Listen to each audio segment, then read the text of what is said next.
স্বাধীন ভারতের প্রথম গভর্নর জেনারেল কে ছিলেন? সঠিক উত্তরটি হবে লর্ড মাউন্টব্যাটেন। ভারতের সংবিধান কার্যকরী হওয়ার সময় মূলত কতগুলি অনুচ্ছেদ বর্তমান ছিল? সঠিক উত্তরটি হবে 395টি। ভারতীয় সংবিধানে রাষ্ট্র নির্বাচনের পদ্ধতিটি কোন দেশের সংবিধান থেকে নেওয়া হয়েছে? সঠিক উত্তরটি হবে আয়ারল্যান্ড। ব্রিটিশ সংসদে ভারতীয় স্বাধীনতা অ্যাক্ট কবে পাস হয়? সঠিক উত্তরটি হবে 20 জুলাই 1947।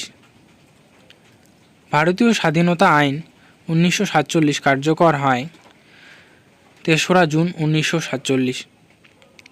কোন দেশের সংবিধান থেকে যৌথ তালিকা এর ধারণাটি গৃহীত হয়েছে?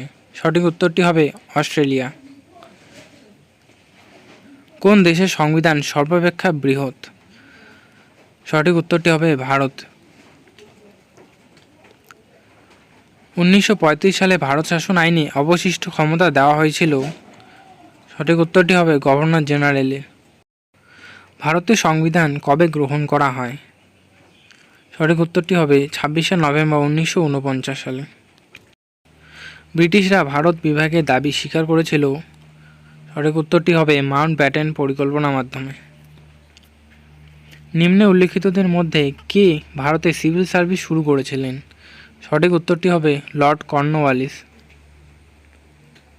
নিম্নলিখিত দেশগুলির মধ্যে কোনটির লিখিত সংবিধান নেই? সঠিক উত্তরটি হবে ইউনাইটেড কিংডম। ভারতের সর্বোচ্চ আইনের উৎস হিসাবে কোনটি বিবেচিত হয়? সঠিক উত্তরটি হবে ভারতের সংবিধান। কোন ভাইসরয়ের সময় ভারতবর্ষ স্বাধীন হয়েছিল? সঠিক উত্তরটি হবে মাউন্টব্যাটেন। ভারতের সমবায় আইন প্রথম কবে চালু হয়? সঠিক উত্তরটি হবে 1904 সালে। লর্ড মাউন্টব্যাটেনের পর কে ভারতের প্রথম গভর্নর জেনারেল ছিলেন? সঠিক উত্তরটি হবে রাজা গোপালাচারী। স্বরাজ আমার জন্মগত অধিকার এবং এটি আমি পাবো, এই স্লোগান কার ছিল? সঠিক উত্তরটি হবে লোকমান্য তিলক।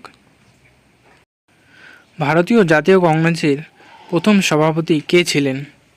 সঠিক উত্তরটি হবে উমেশচন্দ্র বন্দ্যোপাধ্যায়। ভারতের প্রথম সংবিধান সভার প্রথম অধিবেশন কবে অনুষ্ঠিত হয়? সঠিক উত্তরটি হবে 9 ডিসেম্বর 1946 সালে। ভারতের সংবিধানের খসড়া কমিটির সভাপতি কে ছিলেন? সঠিক উত্তরটি হবে ডক্টর বি.আর. আম্বেদকর।